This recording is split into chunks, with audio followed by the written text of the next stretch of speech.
Hello my dear upcoming officers, very warm welcome to Rohit's Analysis. Myself Srinivas Maitre, Faculty of Aptitude, Reasoning and Advanced Maths. Today we are going to continue our APPSC Group 2 Mental Ability Model Questions Day 2. So ప్రతిరోజు ఈ విధంగా వచ్చే ప్రయత్నం చేస్తామండి. Most probably ఎటువంటి disturbance లేకుండా రెగ్యులర్గా ఒక వీడియోతో డిఫరెంట్ క్వశ్చన్స్తో డిఫరెంట్ కన్ఫ్యూజింగ్ క్వశ్చన్స్తో ఎగ్జామ్లో వచ్చే ఛాన్సెస్ ఉండే క్వశ్చన్స్తో మేము ముందుకు వచ్చే ప్రయత్నం చేస్తామండి. మొదటిసారిగా ఎవరైతే ఛానల్ని విజిట్ చేస్తున్నారో వారందరూ కూడా ఛానల్ సబ్స్క్రైబ్ చేసుకోండి. మీకు ఏ విధమైన డౌట్ ఉన్నా, ఎటువంటి క్వశ్చన్ డౌట్ ఉన్నా మీరు మాకు సెండ్ చేయొచ్చు. మీకు ఫర్దర్ నెక్స్ట్ సెషన్లో వాటిపైన ఆన్సర్స్ కూడా చేసే ప్రయత్నం చేస్తాను. అండ్ మీకు ఏ టాపిక్ పైన ఏమైనా డౌట్స్ ఉంటే కూడా కమెంట్ బాక్స్లో కమెంట్ చేయండి. నెక్స్ట్ సెషన్లో ఆ టాపిక్ మీద క్వశ్చన్స్ కూడా చేసే ప్రయత్నం చేస్తాను. మీ యొక్క ప్రతి ఒక్క కమెంట్ని మేము చదివి దానికి ఆన్సర్ ఇచ్చే విధంగా నెక్స్ట్ వీడియోని రెడీ చేసుకొని మీ ముందుకు వచ్చే ప్రయత్నం చేస్తాము. అయితే వన్ మోర్ ఇంపార్టెంట్ పాయింట్, ఇక్కడ we're going to launch a test series on expected model questions. ఇక్కడ జనరల్లీ యూట్యూబ్ వీడియో కావచ్చు, లేదంటే యాప్ వీడియో కావచ్చు, ఇప్పుడున్న తక్కువ సమయంలో మీరు విని క్వశ్చన్స్ వింటూ ఉంటే టైం ఎక్కువ అయిన ఫీలింగ్ వస్తుంది. ఎవరైతే ఆల్రెడీ ప్రిపేర్ అయ్యారో వాళ్ళకి ఎక్కువ టైం వేస్ట్ అవుతున్న ఫీలింగ్ వస్తుంది. అయితే లాట్ ఆఫ్ క్వశ్చన్స్ మనం ప్రిపేర్ అవ్వాలి. అండ్ ఏ బుక్ తీసుకున్నా కూడా చాలా క్వశ్చన్స్ ఉంటాయి. అండ్ మనకు కావాల్సింది అక్యురేట్ క్వశ్చన్స్, ఎగ్జామ్లో వచ్చేటువంటి questions.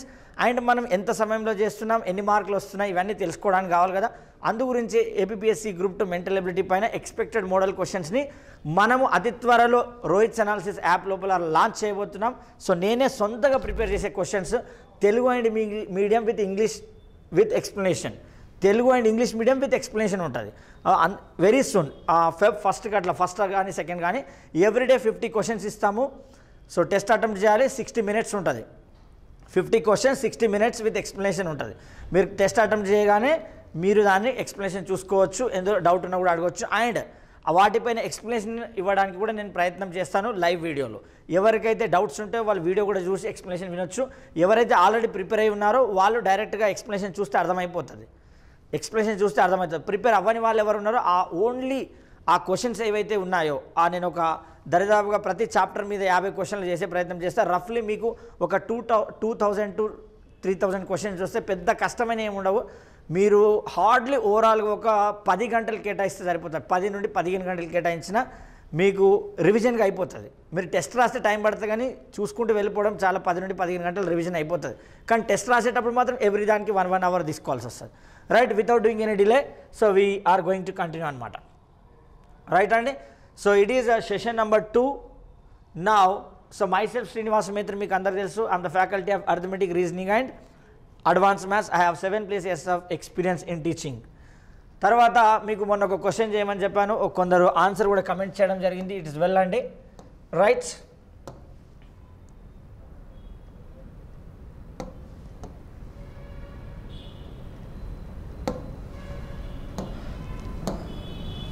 Yes, without doing any delay. ఇది టైమ్ అండ్ వర్క్ నుండి ఇచ్చినటువంటి క్వశ్చన్ అండి. కాలము మరియు పని నుండి ఇచ్చినటువంటి question. So it is given from time and work. Okay, so కాలము మరియు పని నుండి ఇచ్చినటువంటి question. Give me 1 second guys.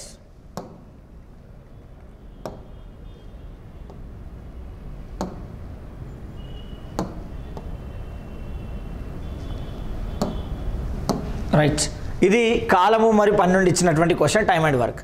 A and B can do piece of work in 12 days, B and C can do piece of work in 8 days, C and A can do piece of work in 6 days. How long would B take to the same work అన్నాడు. First question అర్థం చేసుకోండి. A మరియు B ఇద్దరు కలిపి అంట 12 రోజుల work చేస్తారంట. B మరియు C ఇద్దరు కలిపి 8 రోజుల వర్క్ చేస్తారంట. అది C మరియు ఇద్దరు కలిపి 6 రోజుల వర్క్ చేస్తారు. అందరు చేసేది అదే పని. ఓకేనా, ఇక్కడ చూడండి, A మరియు B ఇద్దరు కలిపి ఎన్ని డేస్లో వర్క్ కంప్లీట్ చేస్తారంట అండి? 12 daysలో. సో మరి B మరియు C ఇద్దరు కలిపి ఎన్ని డేస్లో వర్క్ కంప్లీట్ చేస్తారంట? సో 8 daysలో. C అండ్ A ముగ్గురు కలిపి ఎన్ని డేస్లో వర్క్ కంప్లీట్ చేస్తారంట? 6 days. అయితే B ఒక్కడే ఎన్ని రోజుల వర్క్ కంప్లీట్ చేస్తారని అడిగాడు. ఫస్ట్ ఆఫ్ ఆల్ మనకి B ఒక్కడే వర్క్ కంప్లీట్ చేయాలంటే ఫస్ట్ ఏం చేయాలి చూడండి. B ఒక్కడే వర్క్ ఎన్ని రోజుల్లో కంప్లీట్ చేస్తాడంటే ఫస్ట్ ఆఫ్ ఆల్ మనకి టోటల్ వర్క్ తెలియాలి, ఎంత పని చేయాలో తెలియాలి B. అదేవిధంగా B యొక్క ఎఫిషియన్సీ తెలియాలి. అంటే B ప్రతిరోజు చేసే వర్క్ తెలియాలి. అంతేనా? ఒక్కరోజు ఎంత పని చేస్తాడో తెలిసి మొత్తం ఎన్ని రోజులు సమయం పడుతుందో తెలుసు. సో బి యొక్క ఎఫిషియన్సీ కావాలి, సామర్థ్యం కావాలంటే so A plus B plus C ముగ్గురు కలిపి చేసే సామర్థ్యంలో నుండి బి కావాలి కాబట్టి బి కాకుండా మిగిలిన ఇద్దరు సామర్థ్యం తీసేస్తే సరిపోతుందా? చూడండి, మొత్తం A plus B plus C total ఎఫిషియన్సీలో నుండి బీది కావాలి కాబట్టి బి కాకుండా మిగిలిన ఇద్దరు ఎవరు? So remaining 2 persons A and C, వారిద్దరి ఎఫిషియన్సీని తీసేస్తే సో మీకు బి ఎఫిషియన్సీ వస్తుంది. చూడు, ఏ ప్లస్ సి క్యాన్సిల్ అవుతుంది, రైట్? ఇప్పుడు మనకు కావాల్సింది A plus B plus C efficiency. మరి A plus B plus C efficiency ఎక్కడ నుండి ఫైండ్ అవుట్ చేస్తాం సామర్థ్యం అంటే ఇక్కడ నుండి. ఫస్ట్ ఆఫ్ ఆల్ మనకి టోటల్ వర్క్ ఎంత చేయాలో తెలియాలి. సో ఇక్కడ టోటల్ వర్క్ అనేది ఎలా తీసుకుంటామంటే 12, 8, 6కి ఈ మూడిటికి ఎల్సిఎం కసాగు అనమాట. ఈ మూడిటికి కసాగు ఎంత అండి? 12, 8, 6. చూడండి, ఎల్సిఎం ఎలా చేయాలో ఆల్రెడీ చెప్పిన, బట్ ఒకసారి షార్ట్కట్ వే కూడా చెప్తా. So take the biggest number. So పెద్ద నెంబర్ అనేది తీసుకోండి 12 అనేది 8తో డివైడ్ అవుతుందా? అవ్వదు, కాబట్టి అది ఎల్సిఎం కాదు. ఎల్సిఎం అంటే అర్థం ఏంటంటే వీటన్నిటితో డివైడ్ అయ్యే అతి చిన్న సంఖ్య. So the least number which should divide with all the numbers, that is your LCM. So take biggest number 12, 8 is not going to divide with 12 is not going to divide with 8. 12 8తో divide అవ్వదు. Next 12 multiple అంటే biggest number multiple గుణిజం 12 24, 12 2 24, 24 అన్నిటితో divide అవుతుంది కదా. 12 2 8 3 6 4. So నీకు LCM 24 కాబట్టి ఇప్పుడు 24 is your total work అండి. So మొత్తం చేయాల్సిన పని 24 యూనిట్స్. చెప్పు, 12 డేస్లో వర్క్ చేస్తే నా ఎఫిషియన్సీ ఫైండ్ అవుట్ చేస్తున్నా. 12 రోజుల్లో వర్క్ కంప్లీట్ చేయాలి, 24 యూనిట్స్ అంటే పర్ డే 12 2 24 2 యూనిట్లు చేయాలి. 8 రోజుల్లో వర్క్ కంప్లీట్ చేయాలి. So per day 8 3 24 per day 3 units. 6 రోజుల్లో వర్క్ కంప్లీట్ చేయాలి. 6 4 24 పర్ డే 4 యూనిట్స్. అయితే ఇక్కడ ఈ ముగ్గురు సపోజ్ ఎగ్జాంపుల్ వీళ్ళందరూ కలిపితే మరి ఎంతమంది అవుతారు చెప్పు? వీళ్ళందరూ కలిపి పనిచేస్తే 2 times ఆఫ్ ఏ ఉంది, 2 times ఆఫ్ బి ఉంది, 2 times ఆఫ్ సి ఉంది. అంటే టోటల్ నాకు ఈ ఎఫిషియన్సీ ఎంత అండి? 2 + 3 5, 5 + 4 9. సో టోటల్ నాకు 2 times of A plus B plus C efficiency ఎంత వచ్చిందండి? 9 యూనిట్స్ వచ్చింది. చూడండి, టోటల్ ఎఫిషియన్సీ 9. అది ఎంతమందిది?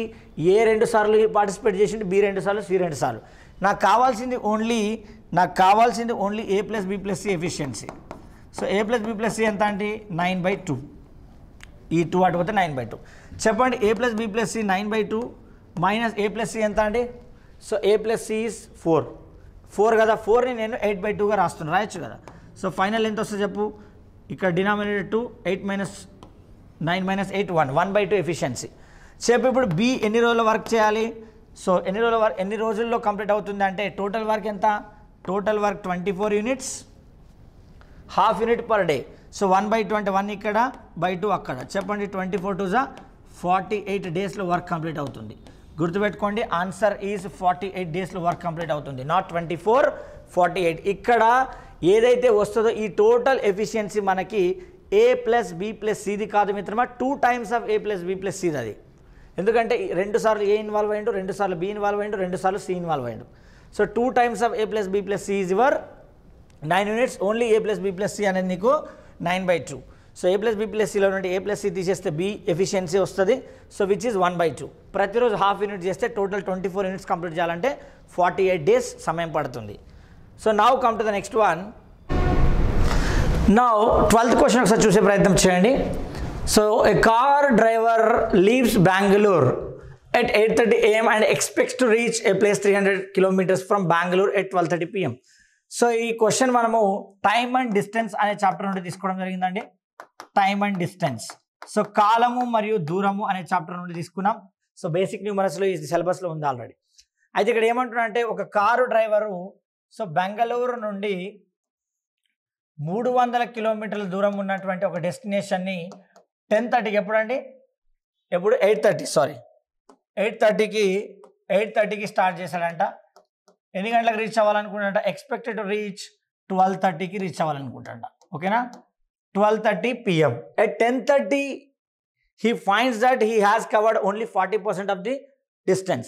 అప్పుడు 10:30 వరకు 40% ఆఫ్ ది డిస్టెన్స్ అంటే ఎంత అండి? 40% ఆఫ్ టోటల్ డిస్టెన్స్. సో 0000 పోతే 443 120 కిలోమీటర్స్ కవర్ చేస్తాడు. అంటే సో ఈ డిస్టెన్స్ 120 కిలోమీటర్స్ తీసుకుంటే సో 10:30 AM వరకే ఈ డిస్టెన్స్ కవర్ చేశాడు. డన్. సో 10:30 AM వరకు 120 కిలోమీటర్స్ కవర్ చేశాడు. Now by how much he has to increase the speed of the car in order to keep his schedule. ఇక్కడ చూడండి, ఒకవేళ అతను 12:30 వరకు అక్కడికి వెళ్ళాలనుకుంటే అప్పుడు ఎంత స్పీడ్ని ఇంక్రీజ్ చేశాడని అడిగాడు. సో ఫస్ట్ మనకి ఇక్కడ వరకు 10:30 వరకు 120 కిలోమీటర్స్ కవర్ చేశాడు, కొంత స్పీడ్తో వెళ్ళాడు. తర్వాత అప్పటికే లేట్ అయిపోయిందిరా బాబు అని చెప్పి స్పీడ్ పెంచి వెళ్తున్నాడు, 12:30కి రీచ్ అయ్యాడు. అయితే ఇక్కడ నుండి ఇక్కడికి ఎంత స్పీడ్ ఇంక్రీజ్ చేశాడు అనేది question. Done. First of all మనకి చూడండి ఇంకెంత డిస్టెన్స్ కవర్ చేయాలి, ఇక్కడ ఎంత స్పీడ్తో పోయిందో ఫస్ట్ చూద్దాం. సో ఇంకెంత, ఆల్రెడీ 120 అయిపోతే టోటల్ 300 అంటే ఇంకా 180 కిలోమీటర్స్ కవర్ చేయాలి. సో స్పీడ్, ఇక్కడ స్పీడ్ చూస్తే speed is nothing but distance by time. Distance ఎంత వెళ్ళిందండి, 180 కిలోమీటర్స్. ఎంత, ఎన్ని అవర్స్లో, టోటల్ 8:30 to 12:30 అంటే 4 అవర్స్. 4 అవర్స్లో 10:30 ఇక్కడ అయిపోయింది. 10:30 to 12:30 అంటే 2 అవర్స్లో కవర్ చేయాలి. సో 2 అవర్స్లో కవర్ చేయాలి 180 కిలోమీటర్స్ అంటే 90 కిలోమీటర్ పర్ అవర్. అంతేనా? 290 is 180 అంటే ఇక్కడ నుండి ఇక్కడికి వెళ్తున్న స్పీడ్ 90 కిలోమీటర్ పర్ అవర్. కానీ వాడు అడిగింది అది కాదు. వాడు అడిగింది ఇది వరకు వెళ్ళిన, ఇక్కడ వరకు వెళ్ళిన స్పీడ్ కంటే ఎంత పెంచాలని. ఫస్ట్ ఆఫ్ ఆల్ ఇక్కడ ఎంత స్పీడ్తో వెళ్ళాడు చూద్దాం ఇనీషియల్గా. సో ఇనీషియల్ డిస్టెన్స్ కావాలి, ఇనీషియల్ టైం కావాలి. సో ఇనీషియల్ డిస్టెన్స్ ఎంత అండి, 120 kilometre per hour initial distance. So ఎంత సమయంలో కవర్ చేశాడు, 2 అవర్స్లో కవర్ చేశాడు. సో చెప్పండి అప్పుడు 260 is 120 కాబట్టి 60 కిలోమీటర్ పర్ అవర్. ఇనీషియల్గా ఇక్కడ 60 కిలోమీటర్ పర్ అవర్తో వెళ్ళాడు. ఇప్పుడు 180 కిలోమీటర్స్ని ఇంకా 2 అవర్స్ అంటే 90 కిలోమీటర్ పర్ అవర్ వెళ్ళాడు. సో అప్పుడు ఎంత అండి ఆన్సర్, ఎంత ఇంక్రీజ్ జరిగింది ఇక్కడ. సో 60 నుండి 90 అంటే 30 కిలోమీటర్ పర్ అవర్ ఇంక్రీజ్ జరిగింది. ఓకేనా, 30 కిలోమీటర్ పర్ అవర్ ఇంక్రీజ్ జరిగింది. సార్ గింతగానం పేపర్ చేపెట్టి రాస్తున్నావు, అదంతా అవసరమా అంటే అవసరం లేదు. చూడు, ఫస్ట్ 8:30 to 10:30 2 అవర్స్, 40% అంటే 340%, 120కి 2 అవర్స్ డివైడ్ చేస్తే 60. ఫస్ట్ 60 అయిపోయింది. నెక్స్ట్ తర్వాత మిగిలింది 12:30కి రీచ్ అవ్వాలి కాబట్టి ఇంకొక 2 అవర్స్. ఇంకో 2 అవర్స్ ఎంత డిస్టెన్స్ ఈసారి, 120 పోతే 180/2 అంటే 90 కిలోమీటర్స్ పర్ అవర్. సో ఎంత ఇంక్రీజ్ అయింది, డైరెక్ట్ 30. ఇది మీరు ఎగ్జామ్లో చేయాల్సిన స్టెప్. అర్థమైందా? ఎగ్జామ్లో మీరు చేయాల్సిన స్టెప్ ఇంతే. అది ఎప్పుడు వస్తుంది సార్ అంటే మీరు దాన్ని సరిగా ప్రాక్టీస్ చేసినప్పుడు వస్తుంది. Thank you.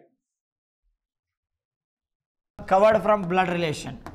సో రక్త సంబంధాల నుండి ఇది కవర్ చేయడం జరిగిందండి. రక్త సంబంధాల నుండి ఇది కవర్ చేయడం జరిగింది. చూడండి, రక్త సంబంధాలు. S is the mother of T, T is the husband of J. Okay, N is the son of J, Z is the father in law of J, K is brother of N, how K is related to Z. Okay, S T యొక్క తల్లి, so tea జే యొక్క భర్త, ఎన్ జే యొక్క తండ్రి, Z యొక్క మామగారు, Z మామగారు జే, అదేవిధంగా కే ఎన్ యొక్క సోదరుడు. అలాంటప్పుడు జడ్కి కే ఎటువంటి సంబంధం కలిగి ఉన్నారు. సో ఈ క్వశ్చన్ చేయాలంటే ఫస్ట్ మనకి ఫ్యామిలీ ట్రీ కావాలి. సో ఫ్యామిలీ ట్రీని మనం డ్రా చేయగలగాలి. సరే, S is the mother of T. Sir చూడండి, ఎస్ ఈజ్ మదర్ తల్లి ఎవరికండి, టీ కండి. తర్వాత T is husband of J, T అబ్బాయి, అబ్బాయికి బాక్స్ అమ్మాయికి రౌండ్ తెలుసుగా. T is husband of J, జేకి హస్బెండ్ కాబట్టి సో టీ అబ్బాయి అయినప్పుడు జే అమ్మాయి అవుతారు కదా. సో రెండో విషయం, మీకు క్వశ్చన్ ఇవ్వగానే నేను ఆన్సర్ ఎక్స్ప్లెయిన్ చేస్తుంటా, ఎందుకంటే మేము రికార్డింగ్ చేస్తుంటాం కాబట్టి ఎంబడే ఆన్సర్ ఎక్స్ప్లెయిన్ చేస్తా. మీరు ఎవరైతే తర్వాత చూస్తుంటారో వాళ్ళు వీడియోని ఆపి ఆ క్వశ్చన్ని సాల్వ్ చేయండి. క్వశ్చన్ వస్తే ఆన్సర్ని కమెంట్ చేయండి, ఇబ్బంది లేదు, ఇమీడియట్గా ఆన్సర్ కమెంట్ చేసేయండి. సో తర్వాత దాని ఎక్స్ప్లెనేషన్ వినండి, whether it is right are wrong అనేది. డన్. అప్పుడు మీకు వచ్చిందో లేదు కూడా తెలుస్తుంది. అండ్ సెకండ్ పాయింట్, ఇక్కడ చూడండి, టీ అబ్బాయి అయినప్పుడు జే ఖచ్చితంగా అమ్మాయి అవ్వాలి. ఎందుకంటే ప్రజెంట్ సొసైటీలో, మన దగ్గర ఉన్న సొసైటీలో అమ్మాయి అబ్బాయి పెళ్లి చేసుకుంటారు. కానీ మన ఎగ్జామ్లో మాత్రం, ఈ సబ్జెక్ట్లో మాత్రం అబ్బాయి అమ్మాయినే పెళ్లి చేసుకోవాలి, అమ్మాయిని అబ్బాయే పెళ్లి చేసుకోవాలి. సేమ్ జెండర్ పెళ్లి చేసుకోవద్దు. ఓకేనా. ఆయన మన బ్లడ్ రిలేషన్లో ఆడ మగ రెండే ఉన్నాయి, మేల్ ఫీమేల్. సో మిగతా జెండర్స్ లేవు, రైట్. తర్వాత so N is the son of J. So N అనేవారు జే యొక్క కొడుకంట. N is the son of J. Z is the father in law of J అన్నారు. Father in law of J అంటే జేకి మామగారు. చూడండి, జేకి మామగారు అంటే జే హస్బెండ్స్ ఫాదర్ అయి ఉండాలి, అంతేనా. సో హస్బెండ్స్ ఫాదర్ ఎవరు, హీఈస్ జడ్. చూడండి, J's husband's father, already J's హస్బెండ్కి mother S, father Z. Now K is the brother of N. So K is the brother of N, K అనేవారు ఎన్కి సోదరుడు. ఇప్పుడు వాడు అడిగిన క్వశ్చన్ ఏంటంటే how K is related to Z. జడ్కి K ఏమవుతారు, జడ్కి అన్నాడు టు జడ్ దగ్గర పోయి కూర్చో ఫస్ట్ టు జడ్కి అంటే జడ్ దగ్గర పోయి కూర్చో. ఎవరిని చూడాలి? కేని చూడాలి. సరే కేని చూడు ఇటు సైడు, మరి డైరెక్ట్ చూడడానికి లేదు, ఇట్లుంది రిలేషన్. చూడు ఇంకో విషయం, ఈ జనరేషన్ నెక్స్ట్ జనరేషన్ ఆ నెక్స్ట్ జనరేషన్ చూడండి ఎలిమినేషన్ ఎట్లా వేస్తున్నాం. So next generation second generation. Son అయితే కాదు, సన్ ఎందుకు కాదంటే సన్ అంటే కొడుకు నెక్స్ట్ జనరేషన్ ఉండాలి, కానీ ఇంకో జనరేషన్. బ్రదర్ కూడా కాదు, బ్రదర్ ఎందుకు కాదంటే బ్రదర్ అంటే సేమ్ జనరేషన్. నెఫ్యూ కూడా కాదు, నెఫ్యూ అంటే నెక్స్ట్ జనరేషన్ ఉండాలి. అంకుల్ కూడా కాదు, సో అంకుల్ కూడా కాదు కదా, ఎందుకు అంకుల్ అంటే డెఫినెట్లీ ఏముండాలి, అంకుల్ అంటే మన పైన జనరేషన్ ఉండాలి. ఓకేనా? సో ఆఫ్ కోర్స్ జడ్ నుండి కింద జనరేషన్ కాబట్టి ఏమైతే చెప్పండి ఇక్కడ చూడండి. So sons son, actually sons son ఏమవుతాడంటే గ్రాండ్ సన్ అవ్వాలి, సన్స్ సన్ గ్రాండ్ సన్ అవ్వాలి, మనవడు అవ్వాలి. ఓకేనా? సో ఆన్సర్ ఈజ్ మనవడు. So answer is none of the above. ఓకేనా? S is the mother of T, T is the husband of J, so J అప్పుడు wife. So N is the son of J, N is the son of J. Z is the father in law of J, జేకి father in law Z. K is the brother of N, K is the brother of N. Okay, అప్పుడు జడ్కి కే ఏమవ్వాలి చెప్పండి? వీళ్ళిద్దరు wife and husband, కొడుకు యొక్క కొడుకు, వీళ్ళిద్దరు కొడుకు యొక్క కొడుకు మనవడు గ్రాండ్ సన్ అవుతాడు. సో ఎలిమినేషన్ కూడా చేసుకోవచ్చు, డైరెక్ట్ గ్రాండ్ సన్ కూడా రాసుకోవచ్చు. ఓకేనా? Next one, identify the odd one out from the following alternatives. ఈ క్రింది వానిలో భిన్నమైన దాన్ని గుర్తించండి. ఇది మీకు ఆడ్ మ్యాన్ అవుట్ నుండి ఇవ్వడం జరిగిందండి. ఆడ్ మ్యాన్ అవుట్ సిలబస్లో ఆడ్ మ్యాన్ అవుట్ నుండి ఇవ్వడం జరిగింది, ఆడ్ మ్యాన్ అవుట్స్. ఓకేనా? అంటే దీన్నే మనం క్లాసిఫికేషన్ కూడా అంటామండి. ఆడ్ మ్యాన్ అవుట్ అన్నా క్లాసిఫికేషన్ అన్నా ఒకటే. ఓకే, ఆడ్ మ్యాన్ అవుట్ అన్నా క్లాసిఫికేషన్ అన్నా ఒకటే. చూడండి ఇక్కడ భిన్నమైన దాన్ని గుర్తించమన్నా ఈఎఫ్ 30, జేకే 132, ఎస్టీ 380, హెచ్ఐ 72. గుర్తుపెట్టుకోండి, క్లాస్లో ఇచ్చిన క్వశ్చన్లే వస్తాయని గ్యారంటీ లేదు, క్లాస్లో ఇచ్చిన క్వశ్చన్కి అప్లికేషన్ వస్తుంది కాబట్టి ప్రతిదీ గుర్తుండాలి. ఫస్ట్ కాన్సెప్ట్ జాగ్రత్తగా ఉంటే మిగిలినవన్నీ వస్తాయి. గుర్తుపెట్టుకోండి, number series, number analogy, number classification, letter series, letter analogy, letter classification, word analogy, word classification. ఇవన్నీ మీరు గుర్తుపెట్టుకుంటే ఏ క్వశ్చన్ అయినా ఆన్సర్ చేయొచ్చు. ఓకేనా? రైట్, అది లెటరు అండ్ నంబర్ రిలేటెడ్. చూద్దాం ఒకసారి. ఇక్కడ ఈ అంటే జనరల్లీ 5, 5, ఈ అంటే 5, ఎఫ్ అంటే 6. మరి 30 రావాలంటే ఏం చేయాలి? రెండింటికి ప్రోడక్ట్ చేస్తే 30నే కదా. రైట్, జే అంటే 10, కే అంటే జే అంటే 10, కే అంటే 11. మరి రెండింటికి మల్టిప్లై చేస్తే 110 వస్తుంది, కానీ 132 ఉంది. చూద్దాం ఇది ఆడ్ వన్ అవుటో కాదు. ఓకేనా? అదేవిధంగా ఎస్ అంటే 19, టీ అంటే 20. 19 × 20 ఎంత అంటే 380. అఫ్కోర్స్ ఇక్కడ 380 ఉంది. సో హెచ్ అంటే 8, ఐ అంటే 9. 8 × 9 ఎంత అంటే 72. అన్నిట్లో కూడా సేమ్ వచ్చింది, ఒక్కటే డిఫరెంట్ వచ్చింది. సో చూడు, జే ఈజ్ 10, కే ఈజ్ 11. సో 10 × 11 110 రావాలి, కానీ 132 ఇచ్చారు. సో సార్ మరి అది ఏ విధంగా వచ్చిందంటే ఏం లేదు, product of the positions of the alphabets, ఆ అక్షరాల యొక్క స్థానాల యొక్క లబ్ధమే ఇక్కడ నెక్స్ట్ నెంబర్ ఇవ్వడం జరిగింది. బట్ ఆప్షన్ 2లో మాత్రం అది లేదు కాబట్టి that is the odd man out, simple one. So next one చూస్తే, find the number of triangles in the given figure. ఈ క్రింది వానిలో ఇచ్చినటువంటి బొమ్మలో త్రిభుజాలు ఎన్ని అని అడిగారు. సో ఇది దేంట్లో నుండి వచ్చిందంటే ఫిగర్స్ అండ్ సబ్సెక్షన్స్లో నుండి ఇచ్చాము ఇది. ఓకేనా? Figures and subsections, figures and subsections అనే టాపిక్లో నుండి ఇవ్వడం జరిగిందండి. So this question given from figures and subsections. Sir బొమ్మలు మరియు దాని అనుబంధ దాంట్లో ఇవ్వడం జరిగింది, అనుబంధించినవి దాంట్లో మీకు 2 చాప్టర్లు ముఖ్యమైనవి. One is counting figures. Counting ఫిగర్స్లో ట్రయాంగిల్స్ త్రిభుజాలు, స్క్వేర్స్ చతురస్రాలు, రెక్టాంగిల్స్ దీర్ఘ చతురస్రాలు, ప్యారలోగ్రామ్ సమాంతర చతుర్భుజాలు, అండ్ డయాగ్నల్స్ అంటే మనకి కర్ణాలు. తర్వాత number of straight lines required to construct a figure, అంటే కనీస సరళ రేఖలను ఉపయోగించి ఒక బొమ్మని నిర్మించడం, అంటే ఎన్ని కనీస సరళ రేఖలను ఉపయోగిస్తాం. సో ఇవి మనకు అక్కడ చాలా చాలా ఇంపార్టెంట్, అన్నీ కూడా కవర్ చేసే ప్రయత్నం చేస్తాను నేను. సో రెగ్యులర్గా చూస్తూ ఉండండి. We're going to cover entire things. ఒక్కసారి రివిజన్ అయిపోవాలి అంతే. సో దీని తర్వాత ఇంకొంచెం ఎక్స్ట్రా ప్రాక్టీస్ కోసం టెస్ట్ సిరీస్ తీసుకోండి, విచ్ వెరీ లెస్ కాస్ట్ ఉంటుంది, మంచి రీజనబుల్ ఉంటుంది, ఎక్స్ప్లెనేషన్ కూడా ఉంటుంది. సో అన్ని లింకులు కూడా మీకు డిస్క్రిప్షన్లో ఇచ్చేస్తాం, హ్యాపీగా తీసుకోండి. అండ్ ఈ యొక్క పీడిఎఫ్ కూడా మీకు అప్లోడ్ చేయడం జరుగుతుంది టెలిగ్రామ్ ఛానల్లో. టెలిగ్రామ్ ఛానల్ లింక్ కూడా డిస్క్రిప్షన్లో ఉంది. Right, yeah. చూడండి, ఎప్పుడైతే ఇటువంటి క్వశ్చన్ మీకు నంబర్ ఆఫ్ ట్రయాంగిల్స్ అని అడుగుతారో ఫస్ట్ ట్రయాంగిల్ చూడగానే చెప్పాలి. అది మీరు ఎంత ప్రాక్టీస్ చేస్తుంటే ఆన్సర్ ఇమ్మీడియట్గా వస్తుందో తెలుస్తుంది. ఇప్పుడు ఏదైనా సినిమా పోయినావు అనుకో, నువ్వు సినిమా పోగానే ఒక పర్సన్ ఆల్రెడీ ఇప్పుడు అల్లు అర్జున్ ఉన్నాడు. అల్లు అర్జున్ రెగ్యులర్గా మనం న్యూస్లో కావచ్చు, లేదంటే సినిమాలో కావచ్చు, ఎక్కడొక చోట చూస్తుంటాం కాబట్టి ఇమ్మీడియట్గా అల్లు అర్జున్ మోహన్ చూడగానే ఇతను అల్లు అర్జున్ గుర్తొస్తాడు. అట్లనే క్వశ్చన్ని చూడగానే ఈ లాజిక్తో ఆన్సర్ చేయాలని మనకు తెలియాలి. అది ఎప్పుడు వస్తుందంటే బై ప్రాక్టీస్ అంతే. చూడండి ఇప్పుడు ఇలా ఉన్నప్పుడు మనం ఏం చేయాలంటే సో జస్ట్ మనం ఇవి చూడండి సైడ్ ట్రయాంగిల్స్ 1 2 3 4 ఇవి 4 ఉన్నాయి కదా, అట్లా రాయండి. సైడ్లో ఉన్న ట్రయాంగిల్స్ అప్ ట్రయాంగిల్స్ రాయండి. ఫస్ట్ రాయండి 1 2 3 4. ఇప్పుడు ఏం చేయాలి చూడండి షార్ట్ కట్ ఏం చేస్తున్నాను 1కి 1 రాయండి. 1 + 2 how much it is? 1 + 2 is 3. 3 + 2 3 + 3 how much? 6. 6 + 4 how much? It is 10. Okay, first what we did 1 + 2 is 3, 3 + 3 is 6, 6 + 4 is 10. So now we need to add all the things. మొత్తం యాడ్ చేయండి. 10 6 + 3 + 1 total 20. సరే అయిపోలేదు, ఆగండి plus ఆగండి. ఇప్పుడు ఏం చేయాలంటే from bottom try to add even position numbers. Try to add even position numbers from bottom. కింద నుండి సరి స్థానాలు ఉన్న అంకెల్ని కూడండి. So first position, second, third position, fourth. ఇప్పుడు 2 యాడ్ చేయండి. 6 + 1 ఎంత అండి? You are going to get 7. So 7 దీనికి యాడ్ చేయండి. Total 27 triangles. ఏంటండి? సో ఆప్షన్స్ ఇవ్వలేదు ఇక్కడ, 27 ఈజ్ ద ఆన్సర్. మళ్ళీ ఒకసారి చెప్తున్నా వినండి. ఫస్ట్ సైడ్లో ఉన్న ట్రయాంగిల్ రాయండి 1 2 3 4 రాస్తారు కదా, వర్టికల్గా 1 2 3 4 రాయండి. అండ్ ఇంకోటి ఇది ఈ లాజిక్ కేవలం ఇటువంటి మోడల్కి యూజ్ అవుతుంది. షార్ట్ కట్ 1కి 1 1 + 2 3 3 + 3 6 6 + 4 10. సో ఇలా యాడ్ చేస్తూ రాయండి. సో టోటల్ 20 వచ్చింది. అది అయిపోలేదు, కింద నుండి ఎవ్రీ ఈవెన్ పొజిషన్స్ అంటే సరి స్థానంలో ఉన్న అంకెల్ని యాడ్ చేయడం. ఫస్ట్ సెకండ్ యాడ్ చేయండి, థర్డ్ ఫోర్త్ యాడ్ చేయండి. ఓకేనా? ఫస్ట్ కాదు సెకండ్ యాడ్ చేయాలి, థర్డ్ కాదు ఫోర్త్ పొజిషన్. ఈ 2 యాడ్ చేస్తే 7. ఓకే, రెండింటిని యాడ్ చేస్తే we're going to get 27. Sir ఒకవేళ షార్ట్ కట్ మర్చిపోతే ఏం చేయాలి సార్?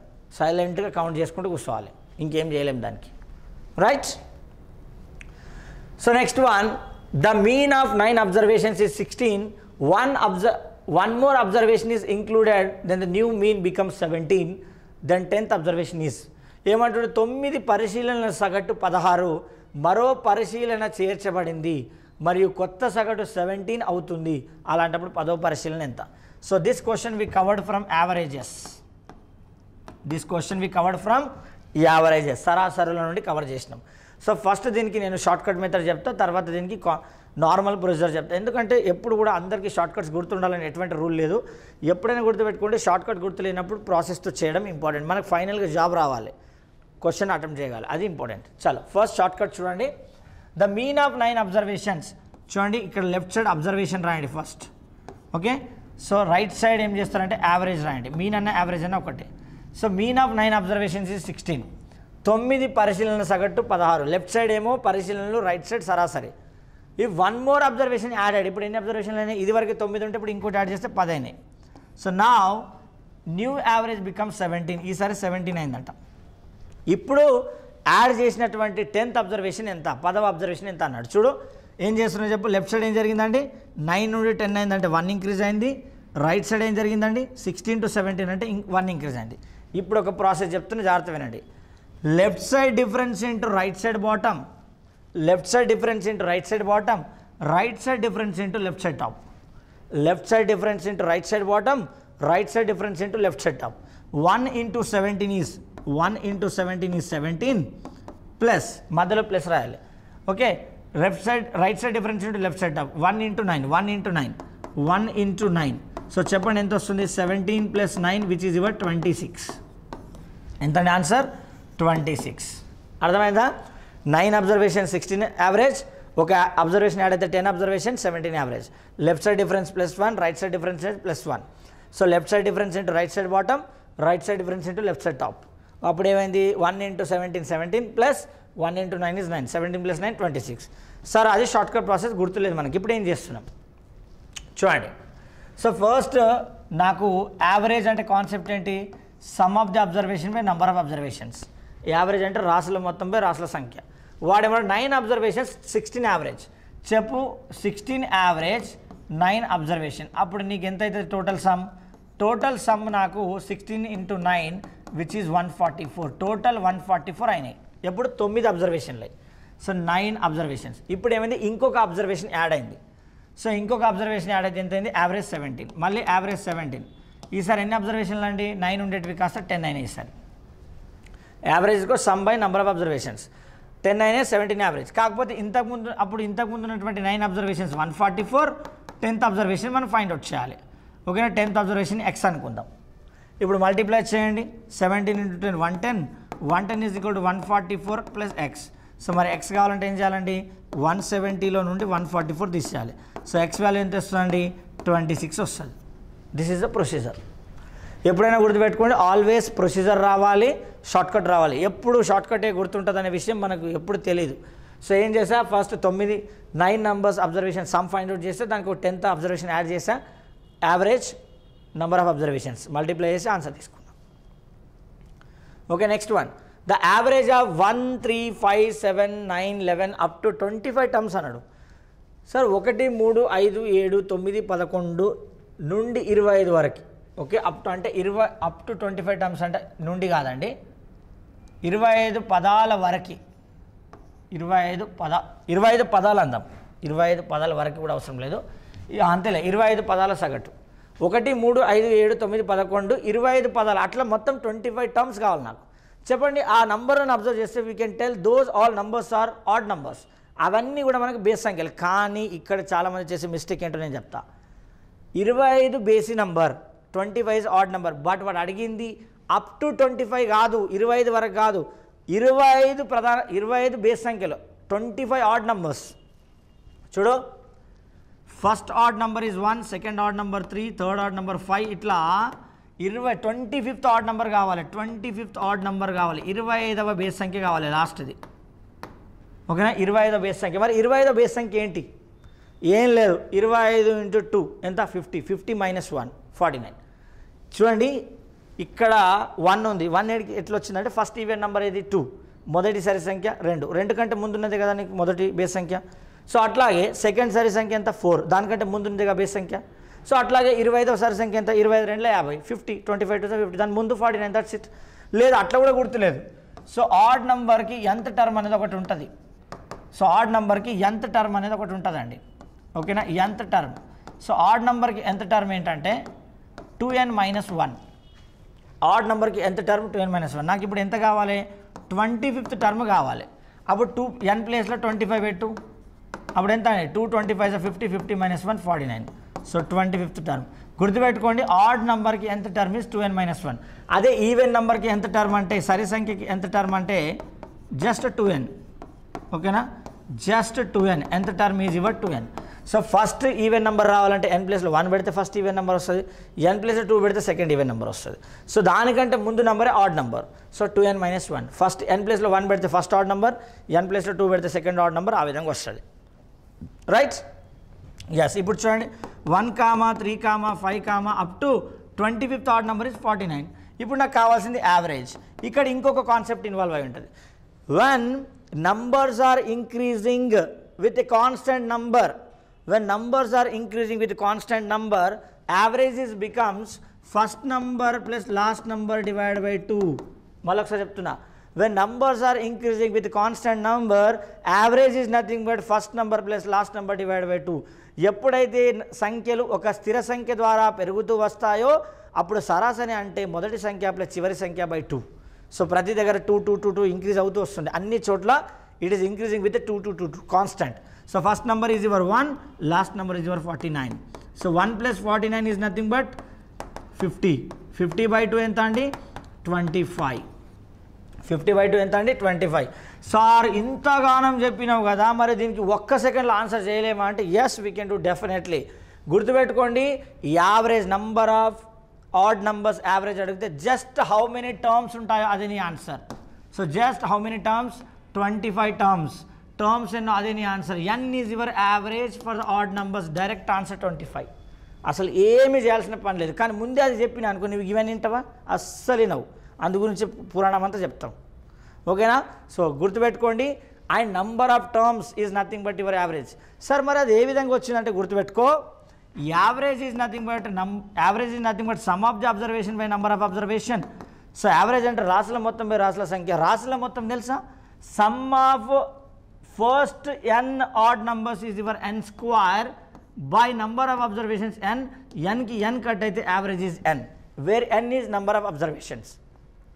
సార్ ఇంకొక డౌట్ వచ్చింది నాకు, sir sum of first n odd numbers n square ఎట్లా చెప్పినావు sir? See so 1 first odd number, ఒకటి ఆడ్ ఉంది కాబట్టి సమ్ ఒకటి. సెకండ్ 1, 3 2 ఆడ్ నెంబర్స్, టోటల్ ఎంత 1 + 3 4, 4 అంటే ఎంత అంటే 2 స్క్వేర్. అలాగే చూడండి 3 ఆడ్ నెంబర్స్ తీసుకుంటా 1, 3, 5 మొత్తం ఎంత అంటే 9, 9 అంటే 3 స్క్వేర్. చూడండి ఒక్కసారి సమ్ చూడండి, ఇక్కడ నంబర్ ఆఫ్ అబ్జర్వేషన్స్ ఎన్ని ఉంటే అన్ని స్క్వేర్ వచ్చింది చూడు. 1 ఉంటే 1 square, 2 observations 2 square, 3 observation 3 square. మరి n అబ్జర్వేషన్స్ ఉంటే n స్క్వేర్ కాదా? సో అండ్ యావరేజ్ అంటే నెంబర్ ఆఫ్ అబ్జర్వేషన్తో డివైడ్ చేస్తాం. సో n గుర్తుపెట్టుకోండి, ఓకేనా సార్? గుర్తుపెట్టుకోండి, up to 25 is different, up to 25 terms is different. ఇక్కడ 25 టర్మ్స్ 25 పదాలు కాబట్టి n, అదే 25 వరకు అంటే 1 + 25/2 అంటే అప్పుడు 13 టర్మ్స్ అవుతాయి, అంటే 13 బేస్ సంఖ్యలు అవుతాయి, ఓకేనా? వన్ మోర్ పాయింట్, ఇక్కడ ఎక్స్ప్లెనేషన్ ఎక్కువ ఉంటుంది. ఎక్స్ప్లెనేషన్ ఎక్కువ ఉండడం వల్ల మీకు ఉపయోగం ఏంటంటే రేపు దీనిపైన కొంచెం ట్విస్టీ క్వశ్చన్స్ కానీ వేరే మోడల్స్ వచ్చినా కవర్ చేసే విధంగా అన్ని దీని రిలేటెడ్ కొంచెం కాన్సెప్ట్స్ అన్నీ కవర్ చేస్తున్నా. ఆన్సర్ పెట్టాలనుకుంటే సెకండ్లో పెట్టి వదిలేసేయచ్చు, దానివల్ల పెద్ద ఉపయోగం లేదు కదా, మర్చిపోయే ఛాన్స్ ఎక్కువ ఉంటుంది. కాబట్టి next one, what is John's present ages? Actually మీకు ఏజెస్ అనే పదము ఇవ్వలేదు, but this comes under ratio and proportion. నిష్పత్తి మరియు అనుపాతం అనే టాపిక్ నుండి కవర్ చేసిన రేషియో అండ్ ప్రపోర్షన్ అండి, నిష్పత్తి మరియు అనుపాతం నుండి కవర్ చేయడం జరిగింది. See what is John's present age? ప్రస్తుతం జాన్ యొక్క ప్రస్తుత వయసు ఎంత అని అడిగారు. If after 10 years his age will be 5 times as his age 5 years back. Question అర్థం కాలేదు కదా, మళ్ళీ చూద్దాం. జాన్ ప్రస్తుత వయసు ఎంత అని అడిగారు, కానీ ఒక కండిషన్ ఇచ్చారు. 10 సంవత్సరాల తర్వాత అతడి వయస్సు 5 సంవత్సరాల క్రితం అతడి వయసుకి 5 రెట్లు. సరే, ప్రస్తుత వయస్సు అతడి x అనుకుందాం, ప్రజెంట్ ఏజ్ x అనుకుందాం కొద్దిసేపు, ఓకేనా? ప్రజెంట్ ఏజ్ x అనుకుందాం. సో అతడు ఏమంటాడు చూడు, 10 సంవత్సరాల తర్వాత అతని వయస్సు ఆఫ్టర్ 10 years అంటే ప్రజెంట్ ఏజ్కి 10 years యాడ్ చేసిన, ఇదంట 5 సంవత్సరాల క్రితం అతని వయస్సుకి 5 రెట్లు. చూడు, ప్రజెంట్ ఏజ్కి 5 years బ్యాక్, ఈ దానికి 5 times అయిపోయింది. మళ్ళీ చూడు, 10 సంవత్సరాల తర్వాత అతని వయస్సు 5 సంవత్సరాల క్రితం అతని వయస్సుకి 5 రెట్లు. చూడు, after 10 years his age will be 5 times his age before 5 years or 5 years back. ఇప్పుడు సాల్వ్ చేయండి. x + 10 is equal to 5 × x 5x minus 5 × 5 25. ఈ 25 తీసుకొస్తే ప్లస్ కదా, ఈ x ఆడ తీసుకుపోతే 5x minus x is 4x, ఈ 5 ఇటు వస్తే ఎంత వస్తుంది? 25 + 10 30. సో ఇప్పుడు చెప్పండి, x is equal to 30/7, sorry 30/4 ఎంత వస్తుందండి? 30/4. ఇప్పుడు చెప్పండి sir, how much it is? 4 7s are 28. 30 ఎందుకు వచ్చింది? 35 కదా, sorry for that. So it will be 35 not 30. Give me 1 second guys.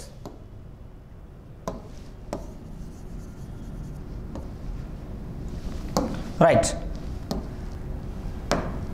25 + 10 is equal 35. This is 5x minus x is 4x. So x is nothing but 35/4. Now tell me, 4 9s are 36, but 4 8s are 32. 4 8s are 32. 3 మిగిలింది, point పెడితే 30. ఓకేనా? 4 7s are 28. మళ్ళీ ఎంత మిగిలింది? 2. Already point ఉంది కాబట్టి 0 పెట్టుకోవచ్చు. 4 5s are 20. Exact answer 8.75, but ఇక్కడ 8.7 ఇచ్చారు, అది మీ ఆన్సర్. ఓకేనా? 25 + 10 35/4. 4 8s are 32. 3 మిగిలింది, పాయింట్ పెడితే 30. 4 7s are 28, ఇంకా 2 మిగిలింది, ఆల్రెడీ పాయింట్ ఉంది కాబట్టి వచ్చేస్తుంది. 4 5s are 20, 8.75. ఓకేనా? So come to the next one. So Rahul is 15 years older than Rohan. If 5 years ago Rahul was 3 times as old as Rohan, then find the Rahul's present age అన్నాడు. So question చదువుదాం. రాహుల్ యొక్క ప్రస్తుత వయసు అడిగాడండి. రాహుల్ 15 సంవత్సరాల క్రితం Rahul is 15 years older than Rohan. Rohan కంటే రాహుల్ 15 సంవత్సరాలు పెద్దవాడు. అంటే ఇక్కడ చూడండి, older than Rohan. So Rohan కంటే రాహుల్ 15 సంవత్సరాలు, రోహన్ కంటే 15 సంవత్సరాలు పెద్దవాడు ఎవరంటే రాహుల్. రైట్, రాహుల్ అనేవాడు రోహన్ కంటే 15 సంవత్సరాలు పెద్దవాడు. నౌ ఇఫ్ 5 years ago 5 సంవత్సరాల క్రితం, ఓకే, ఇక్కడ చూడండి నాకు ప్రజెంట్ అని, పాస్ట్ అని, ఫ్యూచర్ అని 3 ఉంటాయి. డన్. సో అతను ఏమంటున్నాడంటే ఇఫ్ 5 years ago 5 సంవత్సరాల క్రితం అంటే back 5 years ago Rahul was 3 times as old as Rohan. So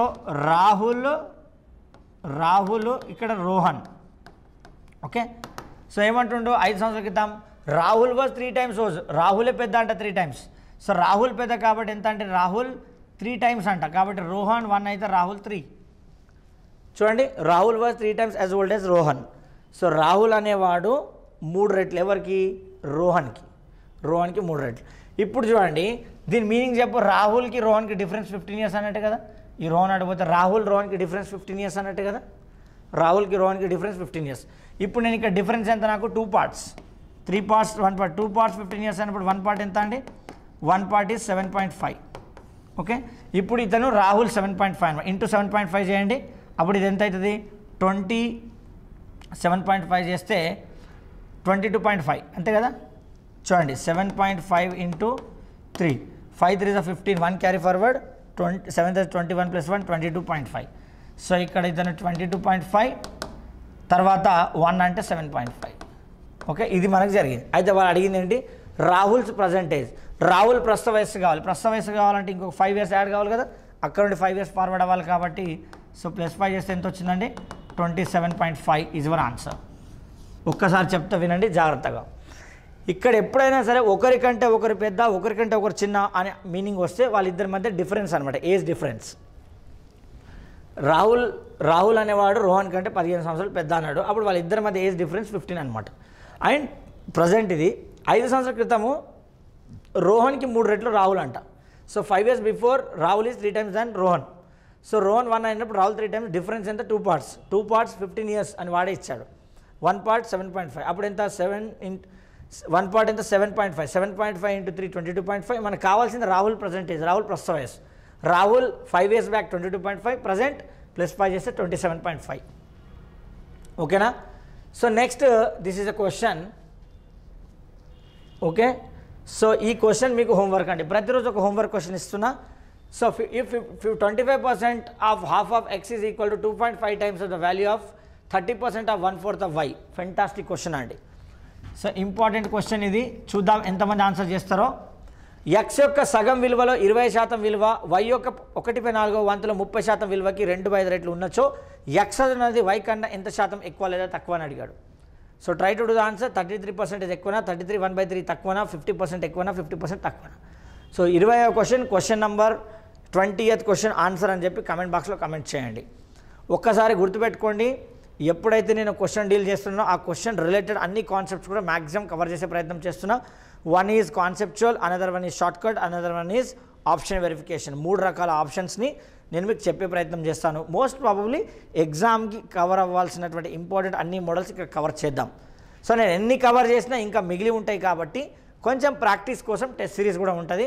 and test series అనేది లాస్ట్ 5-6 డేస్లో టెస్ట్ సిరీస్లో మీకు పీడిఎఫ్ కూడా ప్రొవైడ్ చేస్తాం. ఆ పీడిఎఫ్ని మీరు డౌన్లోడ్ చేసుకొని విత్ ఎక్స్ప్లెనేషన్ ఉంటుంది అక్కడ. సో ఎక్స్ప్లెనేషన్తో పాటు చూసుకుంటూ వెళ్ళిపోండి, రివిజన్ అయిపోతే టక్ టక్ టక్. ఓకేనా, డన్. అండ్ ఈ పీడిఎఫ్ కూడా మీకు టెలిగ్రామ్లో కూడా పోస్ట్ చేస్తాం. అన్ని లింకులు డిస్క్రిప్షన్లో ఉన్నాయి. App link, Telegram link, course link ప్రతిదీ డిస్క్రిప్షన్లో ఉంటుంది. ఇంకా ఏమైనా డౌట్ ఉంటే మీకు ఈ థంబ్నెయిల్ పైన ఒక కాంటాక్ట్ నెంబర్ ఉంటుంది. ఆ కాంటాక్ట్ నెంబర్ కాంటాక్ట్ చేయండి, హ్యాపీగా మీ యొక్క డౌట్స్ని క్లారిఫై చేసుకోండి. అండ్ మీకు ఎటువంటి డౌట్ ఉన్నా కూడా కమెంట్ బాక్స్లో కమెంట్ చేయండి. ఆ కమెంట్కి మేము చదివి మీకు నెక్స్ట్ వీడియోలో దానికి ఆన్సర్ ఇచ్చే ప్రయత్నం చేస్తాము. ఓకేనా. Wishing you all the very best guys. Thank you so much. జై హింద్ అండ్ జై భారత్.